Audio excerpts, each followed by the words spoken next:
Senhor, nosso Deus e Pai, em nome do Senhor Jesus, estamos iniciando mais uma classe, Senhor, da Escola Bíblica Dominical. Santo de Israel, vem sobre cada um de nós agora, Senhor. Sensibiliza o nosso coração, sensibiliza os nossos ouvidos, Senhor, para que nós possamos não apenas ouvir, mas também entender. E não apenas ouvir e entender, Senhor, mas guardar em nosso coração a Tua palavra, Senhor, como Davi fala e como o Salmo 119:11 diz: guardei a Tua palavra em meu coração para não pecar contra Ti. Santo de Israel, pedimos, agradecemos e Te louvamos pela Tua presença santa em nosso meio, Deus, em nome de Jesus. Amém, amados? Deixa eu pedir mais uma vez a vocês uma coisa. Quando eu começar uma ideia e não terminá-la, vou repetir. Quando eu começar uma ideia e não terminá-la, por favor, cobrem de mim. Eu comecei 2 ideias na semana passada ou atrasada e ninguém me cobrou. Ninguém me cobrou. Vocês têm todo o direito de me cobrar alguma coisa que tenha ficado no ar, que vocês não tenham entendido. Já falei, em cada momento que vocês acharem que algo não ficou claro, levanta a mãozinha que eu respondo, eu interrompo onde eu estiver, só para terminar a frase, e depois eu respondo a você se tiver condição. Se não tiver condição, eu vou enganar você com uma resposta mentirosa. Não. Escuta, eu deixei 2 coisas no ar e ninguém me cobrou. Lembra que quando eu falava das 2 tábuas da lei, eu disse que eram 2 tábuas, não de 5 e 5 palavras. Não é tábua da lei, é tábua das palavras. Eu já falei aqui que em nenhum lugar da antiga aliança, ou primeira aliança, o que nós costumamos chamar de Antigo Testamento, não há um lugar que fale de 10 mandamentos. Fala de 10 palavras. Em hebraico, Aseret ha-devarim. Davar é palavra, devarim é o plural de palavra, e Aseret é 10. 10 palavras. Por que razão na primeira tábua eram 4 palavras e na segunda pedra eram 6 palavras? Por que razão? Vocês não me cobraram, eu apenas disse e ficou no ar. Pelo seguinte, a primeira tábua eram as 4 palavras referentes de nós para com Deus. Por que 4? Porque 4 é o número do nosso Deus. 4 é o número do nosso Deus. Por que, pastor? Porque com 4 letras se escreve o nome próprio do nosso Deus. Qual é o nome próprio do nosso Deus? Perdeu-se na poeira do tempo a sua pronúncia. Por que, pastor? Por uma interpretação extensiva do terceiro mandamento. Então, erro de interpretação. Cada vez que os rabinos encontravam na leitura o nome próprio do nosso Deus, por um respeito, eles diziam Adonai. Adonai quer dizer o meu Senhor. O meu Senhor. É por isso que você tem Senhor com todas as letras maiúsculas nas versões que você tem, as boas versões. Então, repare uma coisa. Quais são as letras com que se escreve o nome do nosso Deus? Yod, deixa eu... Não, senão eu vou gastar esse tempo. Yod, He, Vav, He. Que ninguém tenha pronúncia. Se é Yahvé, Yehová, Yahweh, ou outra coisa qualquer. Por que se perdeu? Por causa dessa interpretação de não usar o nome do seu Deus em vão. As pessoas levaram isso ao extremo, quando na realidade é o seguinte: não levante, não jure o nome de Deus em vão. naquela época era muito comum. Lembra que o Senhor Jesus disse: não jurareis e nem pela terra, nem pelo céu, porque o céu era. Então, repare uma coisa, naquela época, quem foi criança aqui? Oh, glória a Deus! Não? Lembra que quando a gente é criança, juro por Deus, alguém lembra dessa época ou não? Então repare, as pessoas a qualquer instante estavam jurando em nome de Deus.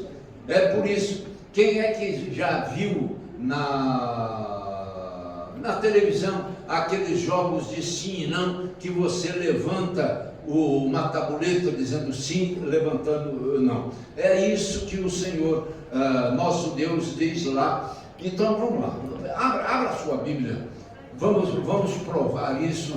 Abra a sua Bíblia, por favor, em Êxodo 20. Êxodo é o nome grego do livro, que na realidade se chama Nomes e não Êxodo. Êxodo é o nome grego da versão da Septuaginta. Isso você já deve ter lido em alguma ocasião, ou então até mesmo em alguma apostila nossa. Repare que está o seguinte,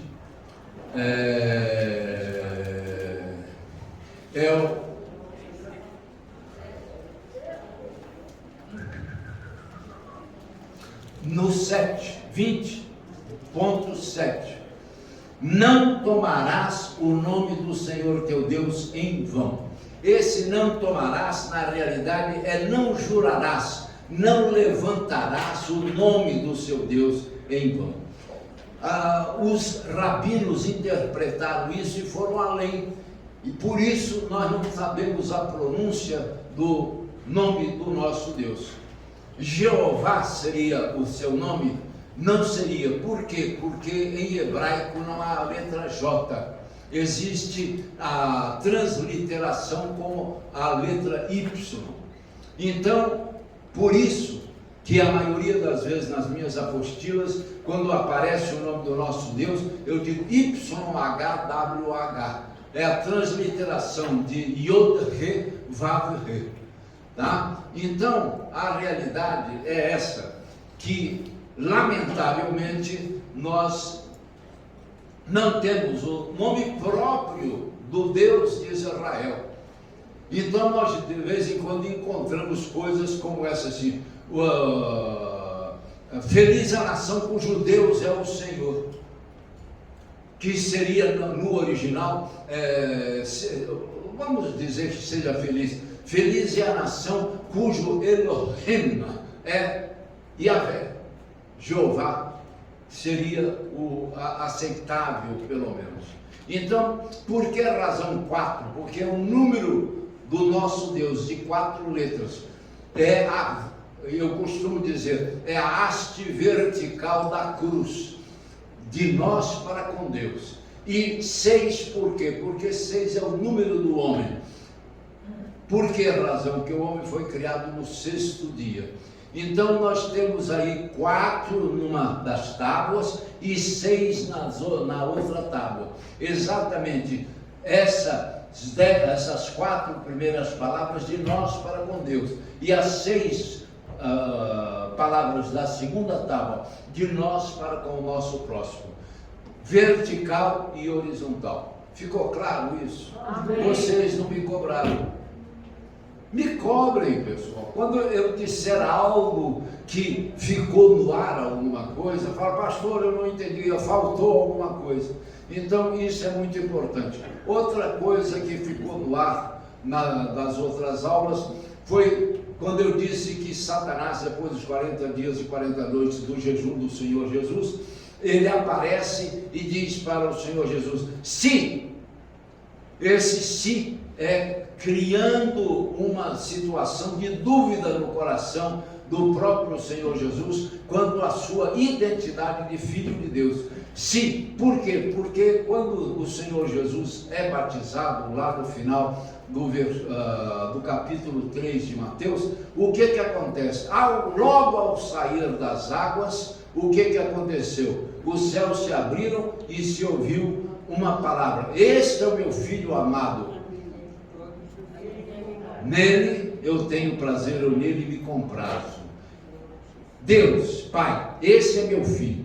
Segunda situação, desce sobre ele em forma de pomba, não é em forma, é como se for uma pomba. A palavra grega usada aí é eidos. Eidos quer dizer em aparência, não era pomba, não era em forma de pomba, mas uma aparência de pomba. Desce sobre o Senhor Jesus o Espírito Santo. Então, todos haviam ouvido aquilo, então Satanás, por óbvio, também havia ouvido. E ele chega para o Senhor Jesus e confronta o Senhor Jesus nessa situação, diz: sim, tu és filho de Deus, transforma essas pedras em pães. Por que razão pedras em pães? Porque na realidade o pão naquela época, até hoje no deserto se faz assim: se aquece uma pedra ao ponto de ela ficar quase que em brasa, e ali se deposita a massa do pão. E além do mais, as pedras no deserto parecem pães. Que tipo de pão é esse? O tipo de pão árabe, todo mundo conhece, aquele pão redondinho assim, não é? Então é o pão que se usava naquela época, e o pão que era partido. Por que o Senhor Jesus, na hora da instituição da ceia do Senhor, ele diz: este é o meu corpo que é partido por vós? Porque era pão asmo. O pão asmo não tinha fermento, por isso ele era durinho, igual um biscoito. Você sabe por que se chama biscoito? É porque bis é duas vezes, sim ou não? Sim. Bis, duas vezes. Coctus é cozido. O biscoito antigamente era primeiro cozido e depois assado, por isso que é biscoito. Essa é a etimologia da palavra. Tá? Então repara uma coisa: quando o Senhor Jesus disse: este é o meu corpo que é partido por vós, ele quebrava. Eu fiz isso aqui uma vez, quando nós estávamos falando numa das nossas classes únicas. Ele quebra o pão, porque era como se fosse um biscoito. Se não fosse, ele teria que rasgar. Alguém quebra um pão árabe? Não, você rasga. Então todas essas questões devem ficar bem incutidas em nossa mente, para que a gente possa entender a profundidade das coisas que são ditas na palavra de Deus. Amém. Tá? Então repara uma coisa: se você já fez jejum? Já fez? Já. O máximo de jejum que eu fiz é um jejum, meio jejum, de 51 dias comendo pão e água. Eu já não podia mais ver pão. E eu trocava de pão quase todo dia para poder suportar comer pão com água. 51 dias, quase 2 meses. Então todos nós sabemos que quando alguém faz jejum, no mínimo ele sente fome. Sim ou não? Sim. Você sente fome por carência biológica. Se eu estiver falando alguma besteira, vi a doutora Luciana entrando aqui agora, está ali atrás. Eu procurei a senhora na semana passada, a senhora faltou.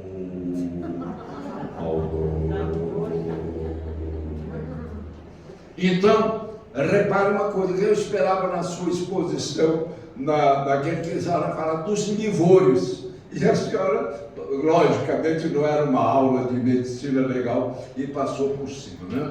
Porque quando eu fiz direito, nós tínhamos aula de medicina legal, a gente ia ao IML para ver dissecar o cadáver. Era um negócio sério. Bom, então vamos voltar. O Senhor Jesus foi tentado em 3 níveis. Lembra que eu disse isso? Ninguém lembra, graças a Deus. Isso é muito bom. Então repara uma coisa: quando ele fala, transforma essas pedras em pães, não foi gratuito.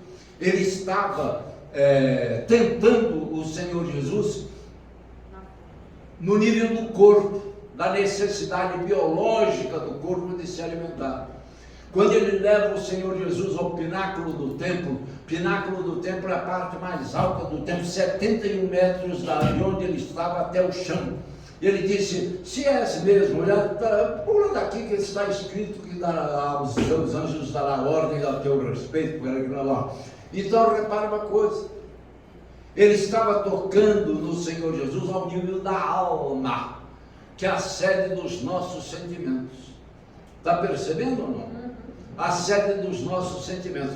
E quando ele leva o Senhor Jesus ao monte alto e mostra os reinos e diz: olha, tudo isto te darei, tão somente prostrado me adorares. Ele estava tocando no Senhor Jesus no nível de quê? Do Espírito. Do Espírito. Então repare uma coisa, o Satanás, ou o diabo, por que Satanás e diabo? No Antigo Testamento é Satã. Satã não é nome, Satã é o adversário. Quando for nome, ele vem antecedido do artigo definido o. Então é o adversário, ha-Satã em hebraico. Em grego, Satã deu Satanás. É por isso que nós temos a palavra Satanás. Então o que acontece? Satanás procurará tocar em você pelo teu lado, pela tua fraqueza atual. Se a tua fraqueza for física, ele vai tocar no corpo físico. Se por acaso a tua fraqueza for na alma, ele vai tocar nessa situação. O que é alma?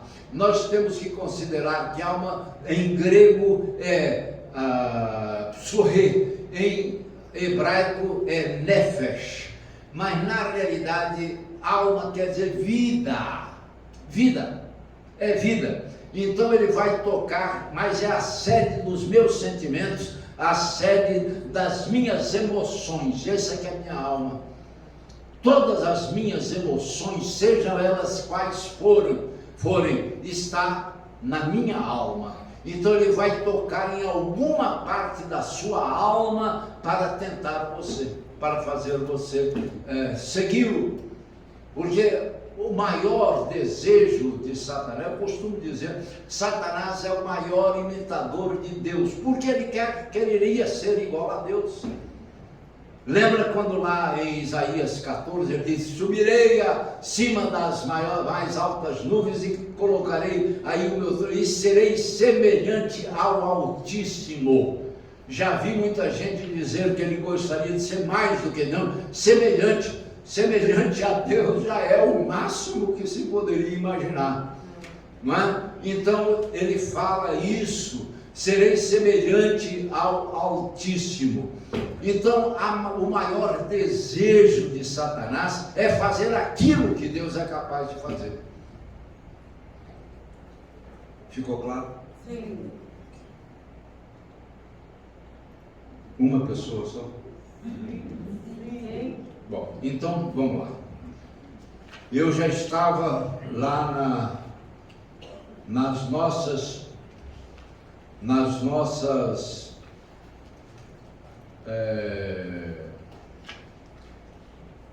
O pastor fez uma anotação.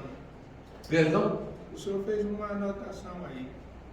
Pois é, querido, eu estou procurando exatamente isso. Que Deus seja louvado, né? Então veja bem, nós já tínhamos falado do primeiro imperativo paulino, né? Sede fortalecidos ou fortalecei-vos no Senhor. É Ele que nos fortalece. Eu até falei sobre nós estarmos plugados, né? E que a jovem ali me traduziu o plugado como conectados. Quando o Senhor Jesus disse, bom, deixa eu passar por aqui, porque isso hoje eu já disse, então não quero atrasar muito vocês. Vamos entrar então no primeiro,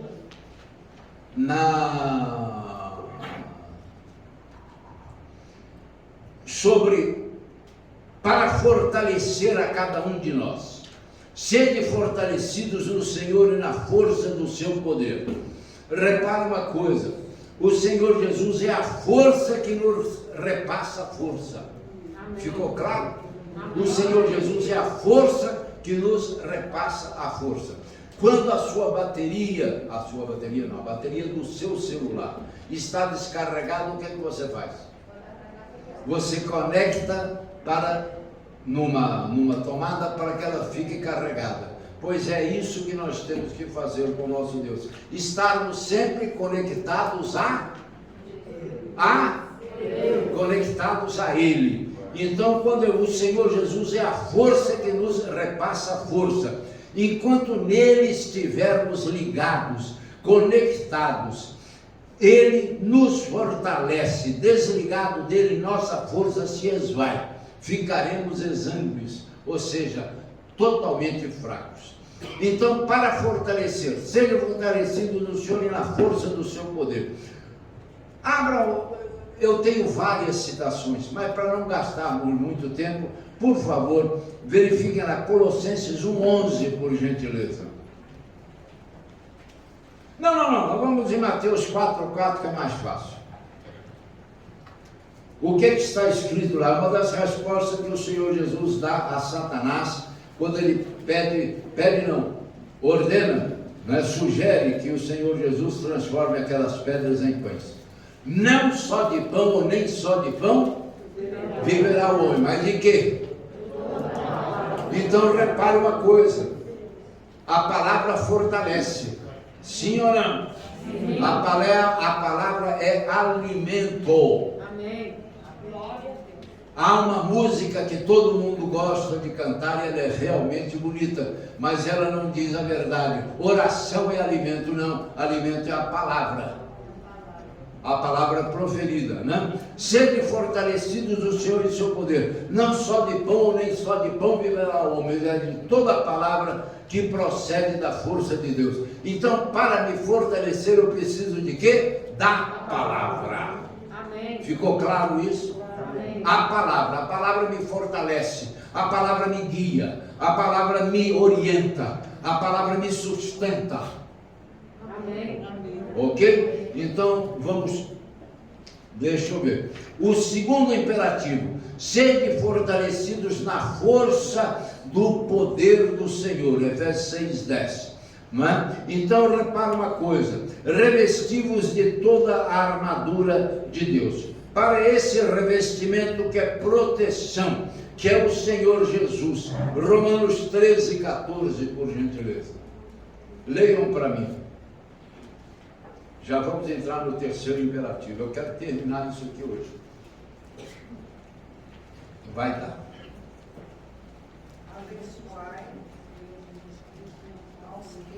Romanos 13:14. Mas revestivos do Senhor Jesus Cristo, e nada disponhais para a carne no tocante às suas concupiscências. Quem nos reveste é quem? Nós mesmos. Não. Lê de novo. Revestivos somos nós realmente que nos revestimos. Mas de quem? Do Senhor Jesus. O Senhor Jesus é que? É a palavra. Então, esta é a nossa proteção, a palavra, que é o próprio Senhor Jesus. Amém? Terceiro imperativo. Gente, eu estou correndo porque está na apostila, tá?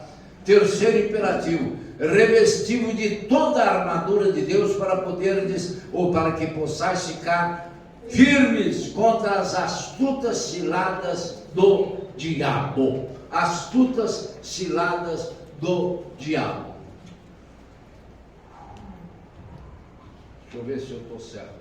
15:16. Está certo. Presta bem atenção que isso está circulado na nossa apostila. Ninguém há de rogar a Deus que nos revista de toda a armadura. Ela já foi colocada à nossa disposição desde o nosso primeiro contato com ela, Romanos 10:17. Por que 10:17? 10:17 está escrito uma coisa que não deveria estar traduzida como está, que a fé vem pela audição da palavra, pelo ouvir a palavra. fé vem pela audição da palavra. Então vamos lá. A responsabilidade é nossa, não mais de Deus. A responsabilidade dele é confirmar a sua fidelidade à sua palavra. Jeremias 1,12 está dizendo o quê? Que Deus é fiel à sua palavra. Tá? Então vamos lá, 2 Timóteo 2,13, quarto imperativo. Eu gostaria de me deter, porque esse quarto imperativo é muito sério. Porque a nossa luta é Efésios 6,12. Porque a nossa luta não é contra o sangue e a carne, ou seja, não é contra o ser humano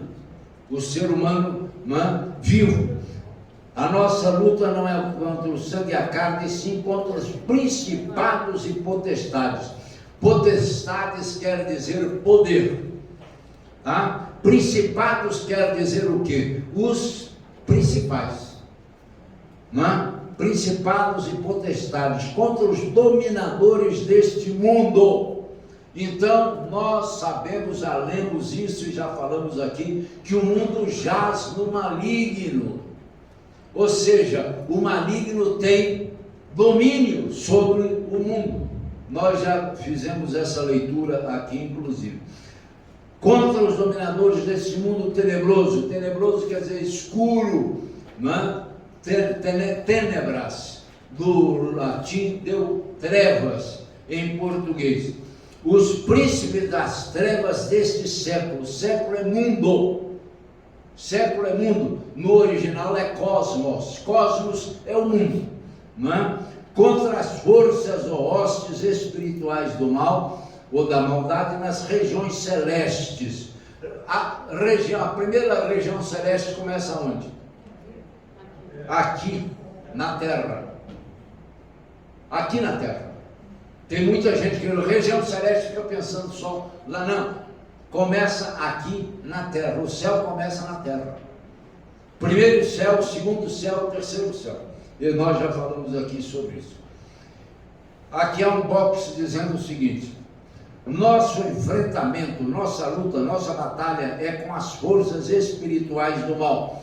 Por isso as armas colocadas à nossa disposição são igualmente espirituais e provêm de Deus. Por isso muito mais poderosas que qualquer poder do maligno, em conjunto com todos os seus anjos, ou seja, os demônios. Não há razão, portanto, de termos medo do mal, muito menos do Senhor do mal, e muito menos de todos os seus demônios reunidos contra nós. Por quê? Porque a primeira armadura que está sobre nós é o sangue do Filho do próprio Deus, o Senhor Jesus. Depois você lê isso lá em Hebreus 10, 19. Tá? Vamos lá, vê lá o 10, 19 de Hebreus, por gentileza. E eu termino esse box dizendo: guarde isso pelo amor de Deus. Por que razão? Se você pretende interceder por alguém, você não pode ter medo das forças espirituais do mal que possam estar agindo na vida dele. Tá? Ficou claro isso? Amém. E eu já disse que quando nós assumimos o ministério na época de intercessão, uma maioria do pessoal tinha medo, e nós vamos ver isso ainda nesse semestre, medo de oração contrária, medo de Satanás. Ora, favas. Então não seja intercessor, seja intercedido. Amém. Tá certo? Acharam 10, 19? Amém. O que diz aí? Que nós devemos entrar com medo no Santo dos Santos, não é isso? Não. Não? Todos os irmãos, tendo ousadia para... Ousadia. Sabe o que é ousadia? Nenhum temor. Absoluta certeza. Continua, né? Para entrar no santuário, pelo sangue de Jesus. Pelo sangue de Jesus. Então o sangue do Senhor Jesus é o nosso primeiro revestimento. Amém. Amém? Satanás olha para nós e fala: nesse eu não posso tocar. Ficou claro, amados?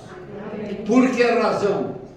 Gente, o mundo espiritual funciona profundamente sobre hierarquia. Ficou claro? O que é hierarquia? Hieros do grego quer dizer sagrado. Arria quer dizer governo. É o governo do sagrado. É o poder do sagrado. Eles funcionam fundamentalmente sobre, debaixo de uma hierarquia. Ninguém ultrapassa o poder que está no outro. Ficou claro assim? Sim. Então vamos lá. Vamos continuar. Que Deus me ajude. Deixa eu ver, eu estou no 16, vou para o 17. Então vamos entender a parte final deste versículo, né? Na nova versão transformadora, sabemos, está escrito esse versículo. Qual é o versículo? Pois é, eu já me perdi, já não sei mais. Sabemos que os nascidos de Deus não vivem no pecado, pois o Filho de Deus os protege e o maligno não os toca. Amém. O maligno nos vê, o sangue do Senhor Jesus revestindo a nossa vida, ele não tem poder de tocar. Por quê? Na hierarquia celestial há um poder maior do que ele. Amém. E foi para isso que o Senhor Jesus veio ao mundo. Foi para isso que ele veio e morreu em nosso lugar. Para quê? Para nos resgatar da maldição da lei e da morte. Glória a Deus. Amém? Amém. Bom, então vamos lá. Eu tenho aqui um comentário, 2 comentários, e já vou partindo do 17, vou para o 18. Já vou passar.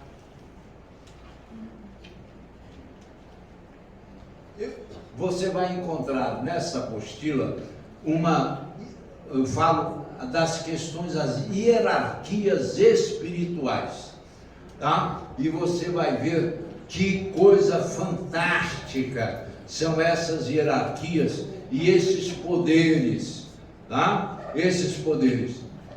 Isso está tudo esmiuçadinho aqui, etc, etc, etc. Eu vou ler apenas, deixa eu ver se eu vou ler esse pedaço aqui.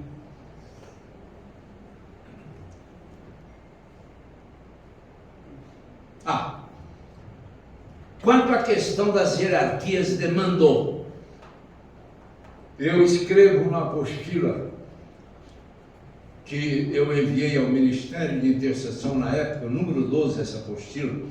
Eu escrevi o seguinte: quanto às determinações que fazemos em nossas orações de intercessão. Coloco 3 vezes: observação, observação e observação. Aos humanos não nos é dado poder ou autoridade sobre os anjos. Não podemos pedir, muito menos dar ordem aos anjos. Eles obedecem apenas a Deus. Amém. Eu já falei aqui sobre isso. Então você tem que pedir a Deus que manda os seus anjos. Nas nossas orações da segunda-feira, eu digo: Senhor, envia os teus anjos. É Ele que envia. Amém? Amém. É algo que tem que ficar bem incutido em nosso espírito. Nós não damos ordem aos anjos. Eles são mensageiros de Deus. Já volto a repetir: anjo quer dizer mensageiro. Ficou claro? Amém. Malach em hebraico, angelos em grego. Transliteraram para o português como anjo, mas na realidade são mensageiros. Se eles são mensageiros de Deus, eles respondem a quem? A Deus e não a nós. Nas nossas orações de intercessão, temos que pedir a Deus que envie os teus anjos para que eles executem o que? As ordens de Deus sobre aquela vida. Ficou claro? Amém. Amém. 5º imperativo. Eu acho que hoje eu termino. 5º imperativo. Continuando, quanto a toda a armadura de Deus, segue o versículo 13 do capítulo 6 da carta de Paulo aos Efésios. Portanto, tomai toda a armadura de Deus. Para quê? Para que possais resistir no dia mau. E depois de terdes vencido tudo, permanecerdes inabaláveis. Amém? Então, repare uma coisa. Tomai, no original, é estenda a mão. Estenda a mão. Tá? Para toda a armadura de Deus. Não é uma peça só, é toda. Em grego é panóplia. Pan quer dizer todo. Já viu panorama? Panorama é uma visão geral. Pan-americano, todas as Américas. Ficou claro? Sim. Ah, eu fico tão desolado quando eu vejo alguém sair das minhas classes. Meu coração fica partido. Eu estou gritando muito, pessoal. Estou gritando muito. Estou. Glória a Deus.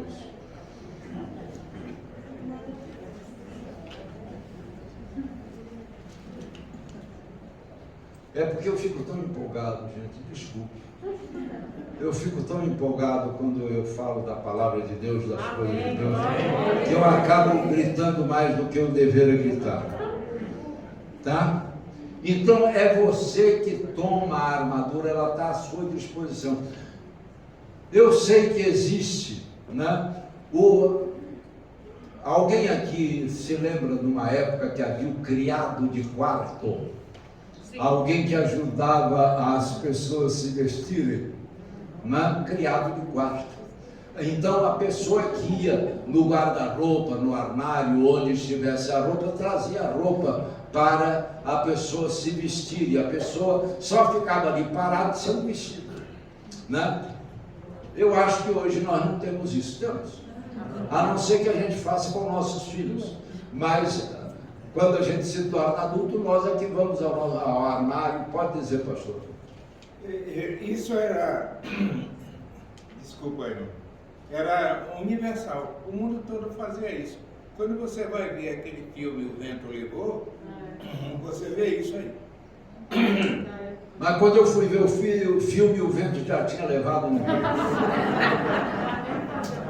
Na realidade, eu vi o filme, é um excelente filme, né? Amanhã será um novo dia. Termina assim, né? Vivian Lee e Clark Gable. É ele? Eu acho que era ele, né? Então vamos ver. Vivian Lee era uma atriz britânica, né? E o Clark Gable era o estadunidense. Vamos lá. Onde eu estou? Meu Deus, me perdi. Quinto imperativo. No quinto imperativo. Sexto imperativo. Estais, pois, firmes. Né? Esse imperativo recai sobre cada um de nós. Nós é que temos que estar firmes. Firmes. O termo grego aí é histemi, estar de pé, mantidos em nosso lugar, estarmos são e salvos, mantermos-nos ilesos ou ilesos, sem ferimentos. É importante que para todo o exército, que os seus soldados se mantenham de pé. Amém. E ilesos. Amém? Amém? Bom, aí eu continuo dizendo mais alguma coisa, eu vou para o sétimo imperativo. Glória a Deus. Eu acho que foi aqui que eu praticamente parei. Eu não sei por que eu estou repetindo tudo isso. Eu acho que eu não tinha falado mesmo, não. Sétimo imperativo. Santo de Israel. Alguma coisa está acontecendo.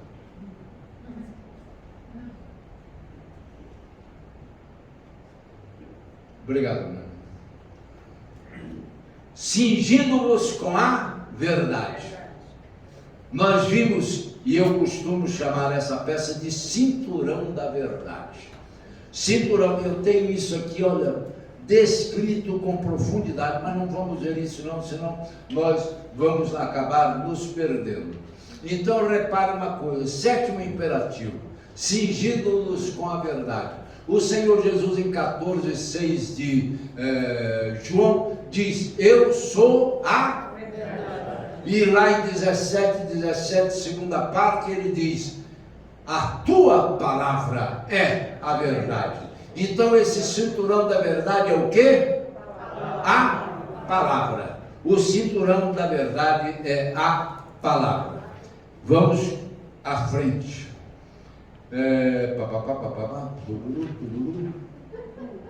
Oitavo imperativo: vestindo-vos com a couraça da justiça. Essa couraça, amados, era para esses guerreiros, era algo feito de elos de metal.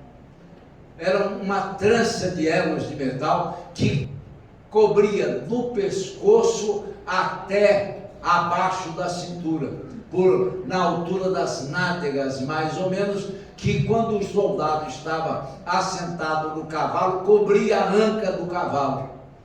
Todo mundo sabe o que é anca, né, gente? Sim. Ô, gente, me ajuda. Sim. Então vamos lá. Vestindo-nos com a couraça da justiça.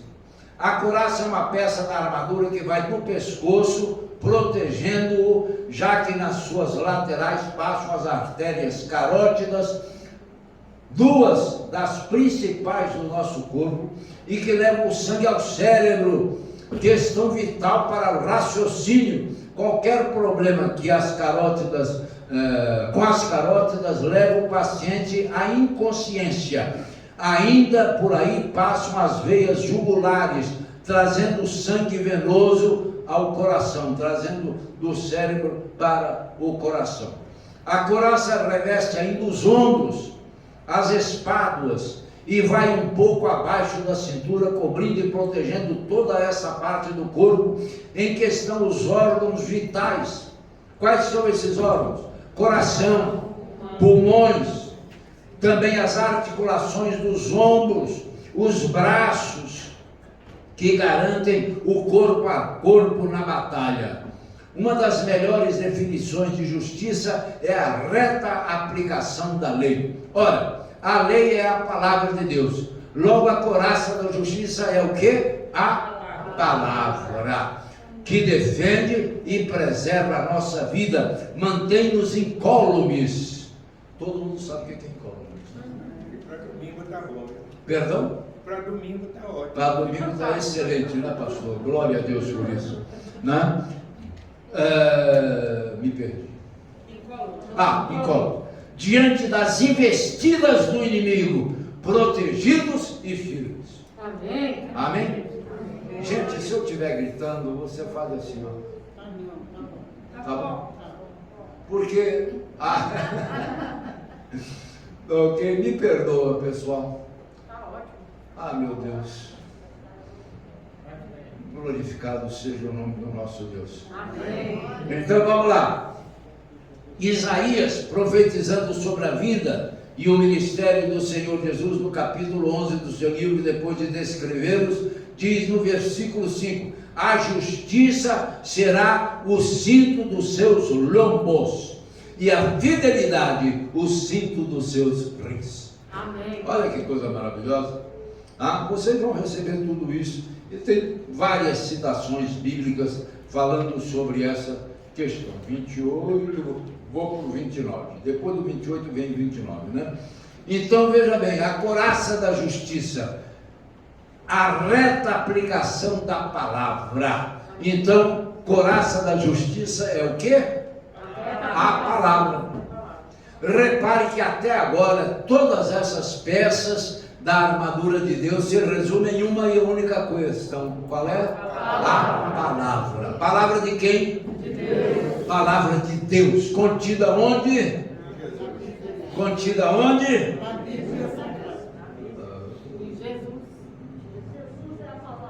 Eu acho que eu vou ficar no mesmo tom de vocês. No mesmo tom de vocês. A reta aplicação da palavra. A palavra de Deus está onde? A palavra de Deus está onde? A palavra de Deus está entre Gênesis 1:1 a Apocalipse 22:21. Essa é a palavra de Deus. Amém. Amém? Amém. Nono imperativo: calçai, pois, os pés com a preparação do Evangelho da paz. Amém. É por isso que eu falo que as sandálias do Evangelho da paz, inclusive eu mostrei aqui para vocês o tipo de sandália que se usava e as grevas, que eram aquelas sandálias que vinham até o joelho, né? Para quê? Para proteger qualquer tipo de golpe na tíbia. E eu contei aqui algumas histórias acontecidas comigo. Lembra disso? Não? A minha filha, pelo menos, graças a Deus, disse que se lembra. Vocês já viram um jogador de futebol? Lembra que eles usam uma tala que vai ali para evitar qualquer chute, proteger a gente? É uma das partes mais sensíveis que nós temos. Eu até perguntei a vocês se vocês já levaram alguma canelada. Eu já levei e contei aqui a história, não vou contar mais. Quem perdeu, perdeu, depois acha. Tá? A preparação do Evangelho da Paz, não é? Eu vou pular. Então repare uma coisa: a preparação do Evangelho. O Evangelho é o quê? A palavra de Deus. Tá certo? As sandálias do Evangelho da Paz. Só quem já teve uma pedra no sapato, um prego, quem tem mais de 25 anos, porque hoje as solas são costuradas, mas na minha época de jovem eram pregos. Alguém já teve um prego no sapato? Pedra no sapato. Uma vez eu perguntei ao meu professor de Direito Civil, que era juiz de família, eu perguntei, professor Rosauro Estelita, oh meu Deus, que professor maravilhoso. Eu perguntei para ele, professor, quais são as maiores causas de desquite naquela época, que não havia divórcio ainda, o divórcio foi uma lei de 77. Ele falou, as pequenas coisas, porque as pedras grandes as pessoas contornam, mas as pequenas entram nos sapatos e machucam-lhe os pés. Então o que é? É a toalha de banho jogada em cima da cama, é a meia jogada onde a pessoa tira. Sim ou não? Sim. É isso. A pasta de dente apertada lá em cima e fica tudo horrível. Quem é do tempo que a pasta de dente era uma coisa com chumbo, era de metal? Quem é que se lembra? Colinos. Como é que é? Colinos. Colinos, né? Que agora se chama sorriso. Né? Pois é, o meu pai obrigava a gente a começar a apertar cada de trás, né? E depois enrolava. Ia dobrando. A senhora se lembra disso? Ai de nós, se um dia meu pai chegasse e encontrasse a pasta apertada em cima. Diariamente, quando eu vou escovar os dentes com a minha mulher, eu aperto embaixo para todo o dentifrício para cima. Daqui a pouco ela vem. Aperta em cima. Todo dia eu faço isso, eu aperto bem embaixo para ela subir. E ela vai. É uma benção. Para facilitar para ela. São as pequenas pedras que entram no sapato. Não é? Então vamos lá. Vamos seguir em frente. As sandálias do Evangelho da Paz. As sandálias do Evangelho da Paz são o quê? A palavra. Isaías 9:6. Por favor.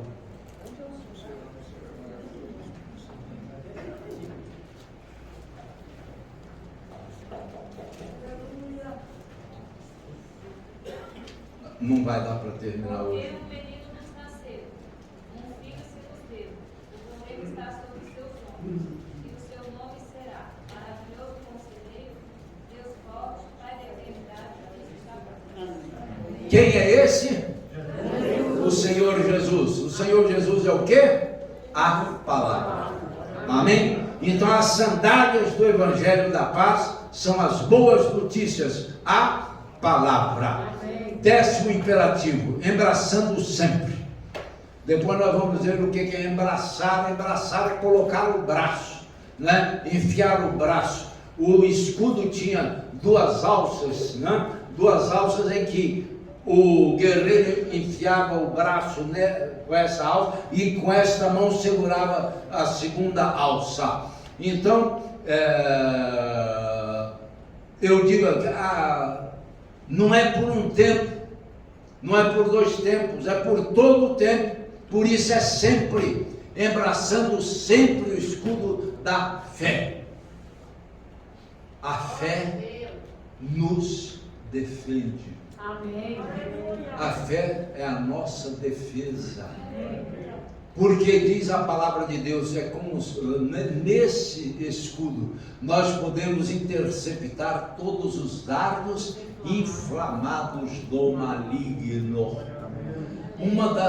Na época em que Paulo escreveu isso, o maior temor, um dos maiores temores, era quando os guerreiros, os inimigos, lançavam sobre as muralhas os seus dardos inflamados.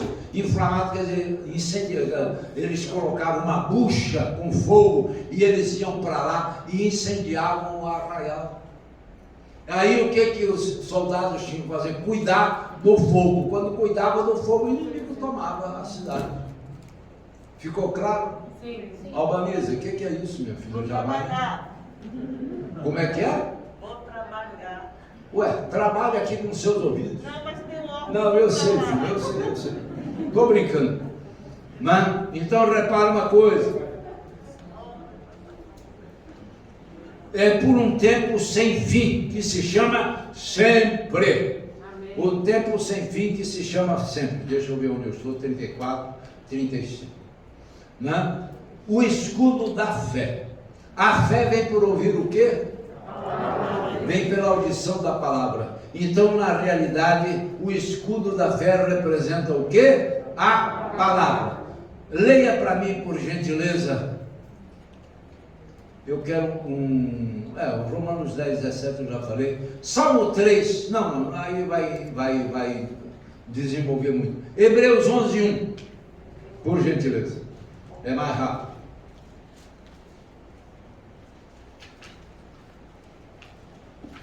Ora, a fé é a certeza de coisas que se esperam, a convicção de fatos que se não se veem. Então repare, a fé, como é que está escrito? A certeza de coisas que se esperam. Aham. E a prova das coisas que se não veem, né? Então repare, você espera por quê? Porque é uma promessa da palavra. Então o escudo é a palavra. É a palavra que nos defende. Amém. Se lembra como o Senhor Jesus se defendeu pela palavra? Está escrito, está escrito, está escrito. Ficou claro? Amém. Ficou claro mesmo? Amém. Tem certeza? Amém. O escudo da fé é a palavra. Amém. É a palavra que nos defende. O Senhor Jesus, por 3 vezes, se defendeu nos níveis do corpo, da alma e do espírito com a palavra. Também está escrito, também está escrito, também está escrito. Amém? Um 10º imperativo. Um 10º quer dizer 11, né? Um 10º imperativo. Tomai também o capacete da salvação. Esse capacete da salvação, em grego é perikefalaia. Peri é em torno, né? Falaia é cabeça. Era um escudo que defendia a cabeça por inteiro. Protegia o nariz e protegia os ouvidos. Ficou claro? Amém. E vocês vão ver na apostila a razão desta questão. Era um tipo de capacete, como o próprio nome indica, que envolvia a cabeça por um todo e ainda tinha 3 apêndices. O primeiro protegia o nariz. Alguém já levou uma pancada no nariz? É uma bênção, sim ou não? É uma maravilha. A primeira vez que eu tentei aprender boxe, eu levei o primeiro soco no nariz, nunca mais botei uma luva de boxe, porque na realidade não é brincadeira. Tanto é que dizem que os lutadores de boxe tiram esse ossinho daqui. É verdade isso? Alguém é lutador de boxe aqui? Então, protegia o nariz, e os dois que cobriam a região dos ouvidos, protegendo-os de qualquer agressão externa. Nós é que temos que tomá-lo, o capacete, e colocar em nossa cabeça. Amém. Aqui eu digo que essa estrutura não é vã, tem seus significados espirituais. Nossa cabeça é a principal parte do nosso corpo, razão porque é protegida pelos ossos mais fortes do nosso esqueleto. Você sabia disso? E eles não são ligados reto, eles estão cheios de reentrância, assim, é todo, para quê? Para que aquilo fique consolidado. Amém. Já viram? Pode falar, filho. O nariz, quando você bate, a cascata inflamatória do corpo, que é normal, vai gerar um edema, vai obstruir, impedindo a oxigenação. Impedido, a doutora Luciana, que é bióloga, é bióloga? Farmacêutico. É farmacêutico, com PH. Né? Ela está dizendo que uma pancada no nariz cria um edema, edema é um inchaço, né? E que vai obstruir as nossas fossas nasais e impedir que nós respiremos normalmente. Passamos a respirar pela boca, que é péssimo. E pode gerar ainda um coágulo. E pode criar coágulos e outras coisas mais. Não é? Obrigado, querida. Deus te abençoe. Tem seu significado. Nossa cabeça, a parte protegida pelos ossos mais fortes. Seu encaixe é perfeito, cheio de reentrâncias e saliências. Dentro dessa caixa semiesférica está o que? O nosso coração. Amém? Amém. Ué, pastor, o coração não fica na caixa torácica? Não. O coração espiritual fica aqui. O que é coração? Sede dos nossos pensamentos, sede dos nossos, sede das nossas vontades. Então o nosso coração está aqui. Amém. Ficou claro? Ficou claro? Então esse capacete da salvação, ele protege a parte principal do nosso corpo. Amém. Alguém se lembra de Rui Barbosa? Sim. Já ouviram falar? Não. Sabe o nome completo dele? Rui Caetano Barbosa de Oliveira. Olha que coisa enorme. Baiano, ele era pequenininho. É por isso que ele dizia o seguinte, que o homem se mede da testa para cima. Eu pensei que vocês fossem gostar. O águia de Aia. Depois eu explico isso para vocês, que não tem nada a ver com a nossa aula. Deixa eu pular, porque eu quero ir para o 37, 38. Ainda tenho 4 minutos, parece. Né? Então, veja bem. Eu digo aqui na apostila que desde Isaías 49, 17, essa simbologia era conhecida dos judeus, etc. Então, o capacete da salvação, né? Atos 4, não há e não há salvação em nenhum outro. Outro quem? O Senhor Jesus. Então o capacete da salvação é a palavra. Oh Deus, eu já estou terminando, meu Pai. Do 10º imperativo, tomai também o quê? A espada do Espírito, que é a palavra de Deus. Palavra. Tá certo? A espada do Espírito. A espada, nós vemos que essa espada do Espírito está onde? Na boca. A palavra deve estar em nossa boca, porque é com ela que nós nos e também atacamos. Tá certo? A espada do Espírito, a palavra se fez carne e habitou entre nós. João 1,14. Antepenúltimo imperativo. Oh Jesus, eu quase termino. Ainda não me avisaram a hora. Com toda... Alguém falou alguma coisa? Eu. Deixa eu colocar a oração. Perdão? Vai falar agora. Não entendi. A oração. Vai falar agora. Vai falar agora. Não ouvi, filho. A oração. A oração. Não é? A oração. O que é oração, pessoal? Oração é você proferir a palavra. Amém. Repara uma coisa. A oração para Deus é uma ordem.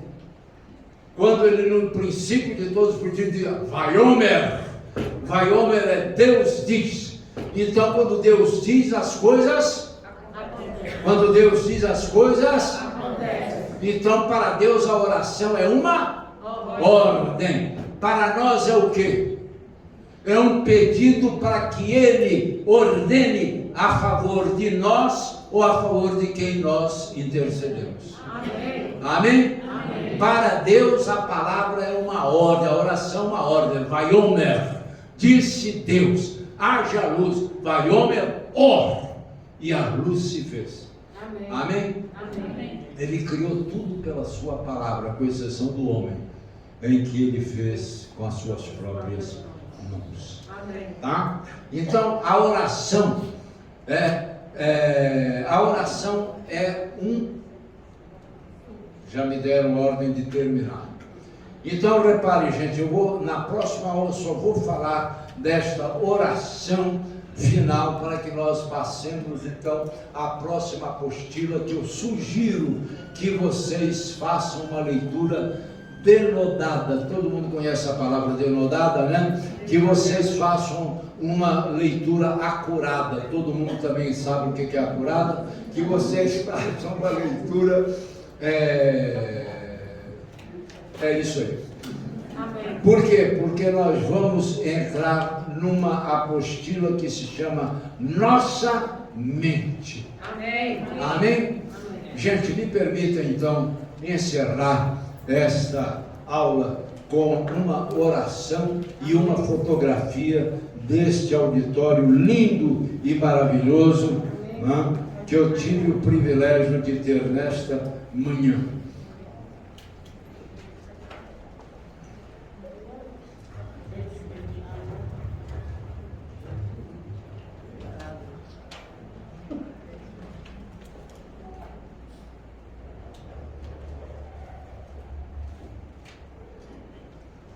Senhor, nosso Deus e Pai, Pai Santo, nós te damos graças, Senhor, pelo privilégio de falar de Ti, do Teu poder, do Teu amor, da Tua graça, da Tua paz, da armadura, de toda a armadura, Senhor, que Tu colocas adiante de nós, para que nós possamos resistir no dia mau, Senhor, e intercedermos em favor daqueles que são Teus e daqueles que ainda não são, Senhor, para que eles possam receber de Ti os eflúvios do Teu amor. Santo de Israel, em nome de Jesus te pedimos, em nome de Jesus te agradecemos, que essa semana seja uma semana de vitória para o Teu povo, Senhor, e que aquele que quiser ouvir mais da Tua palavra, que possa vir na segunda-feira, Senhor, no culto da bênção, onde nós estamos reunidos lá no templo, Senhor, falando de Ti, do Teu amor, da Tua graça, da Tua paz e do Teu poder, Senhor, em que nós fazemos orações de intercessão, Senhor, pelo Teu povo. Santo de Israel, pedimos, agradecemos e Te louvamos em nome de Jesus.